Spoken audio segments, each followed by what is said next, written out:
ये सत्य घटना है।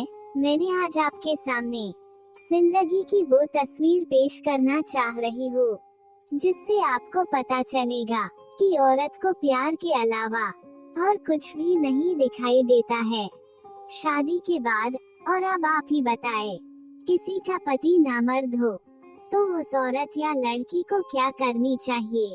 क्या अपनी जिंदगी खराब कर लेनी चाहिए? कैसे वो अपनी गर्मी को शांत करे? प्लीज हमें बताएं। मैंने तो बेवफा कहलाई, क्योंकि मैं तो कर गई। शादी के 5वां दिन ही मुझे तो प्यार चाहिए था। मैंने किस तरह से अपनी आग को रात में तकिए के द्वारा शांत की, और आज मौका मिला तो पता चला खड़ा नहीं होता है।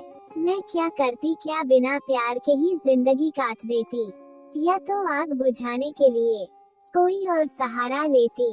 मैंने सहारा लिया अपनी आग को शांत करने के लिए। मैं 21 साल की हूँ, मैं ग्रेजुएट हूँ। मेरे माँ और पापा दोनों बैंक में मैनेजर है। मैं आगरा से हूँ लेकिन दिल्ली में रहती हूँ। मैं काफी ऊंचे ख्यालात की लड़की हूँ। मुझे आज तक जिस चीज की जरूरत हुई मेरे माँ बाप ने पूरा किया, पर शादी होने के बाद मेरे पति ने पूरा नहीं किया, जिसकी मुझे बरसों से तलाश थी। या तो आग कहिए कि हर एक को ये ख्वाहिश होती है, पर ये ख्वाहिश माँ और बाप पूरा नहीं कर सकते। मैंने आपको इस कहानी पे आती हूँ। क्या करूँ दोस्त, मेरा मन बेचैन है। इस वजह से अपने आप को रोक नहीं पा रही हूँ अपने हालात का वर्णन करने के लिए। मेरी शादी को हुए 7 दिन ही हुए हैं। मेरे पति एक मल्टीनेशनल बैंक में काम करते हैं। सैलरी बहुत है। मेरी शादी दिल्ली में ही हुई थी। रिश्तेदार आगरा से आए थे। सब कुछ का अच्छा प्रबंध था। हम दोनों शादी के पहले कॉफी हाउस में मिले और बातचीत किए। मेरा पति काफी अच्छे स्वभाव का है। भगवान ने सब कुछ दिया पर नामर्द बना दिया। उससे कैसे, मैं आपको बताती हूँ।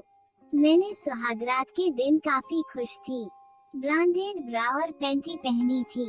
लाल लाल साड़ी, सोने से लदा बदन, खूब मेकअप की थी, हूर लग रही थी।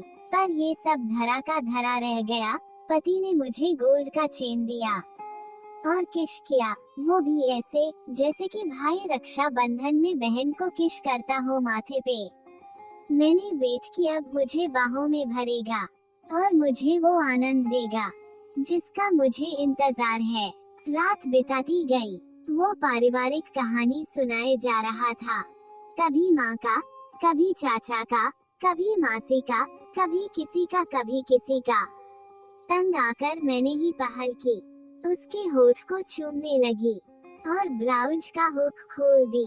मेरी दोनों गुलगुल उसकी छाती पे लौट रहा था। करीब 10 मिनट तक मैंने उसको किश करती रही। मैंने उसका भी कुर्ता का बटन खोल दिया। मैंने उसके छाती के गुलगुल को उंगली से दबाने लगी। फिर मैंने उसके मुंह में अपने बड़ी बड़ी और टाइट गोल गोल को उसके मुंह में रगड़ने लगी। फिर खिसक के नीचे आई। मेरा मुन्नी पानी पानी हो गई थी। मेरी सांसें तेज तेज चल रही थी।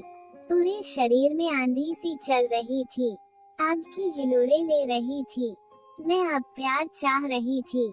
मैं अपना होशो हवास खो चुकी थी। बाल बिखर गए थे, गुलगुल तन गई थी। मैंने अपने पेटीकोट के नाड़े को खोल दी और पैंटी को भी खुद ही सरका दी। मेरी पे हल्के हल्के भूरे बाल थे। मैंने संगमरमर सी लग रही थी। मुझे अब रुकना मुश्किल था। अब तो मुझे अपने पति का चाहिए, पर पति ज्यादा कुछ नहीं कर रहा था। मैंने भी उसके अंडरवियर में हाथ डाली और टटोलने लगी। देखा कि एक 1 इंच का छोटा सा, जो मरा हुआ छोटा चूहा लग रहा था। मैंने कहा, ये क्या है? मैं अवाक रह गई।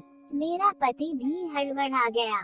फिर काफी पूछने पे बोला, माफ करना शालू, मैं नामर्द हूँ, मैं नहीं कर सकता। मैंने एक बार में अपनी काम शक्ति खो दिया। मैं किसी को भी सुख नहीं दे सकता। मेरी जिंदगी में तो एक आंधी आ गई थी। मैं बौखला गई थी।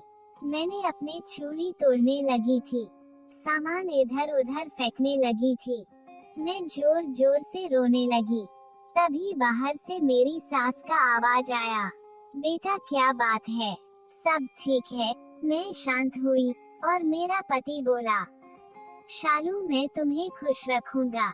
रही बात प्यार की, तो तुम्हें छूट है। इस चीज के लिए तुम प्यार करवा सकती हो, जो भी तुम्हें पसंद है। पर ये काम मेरे बस के बाहर थी।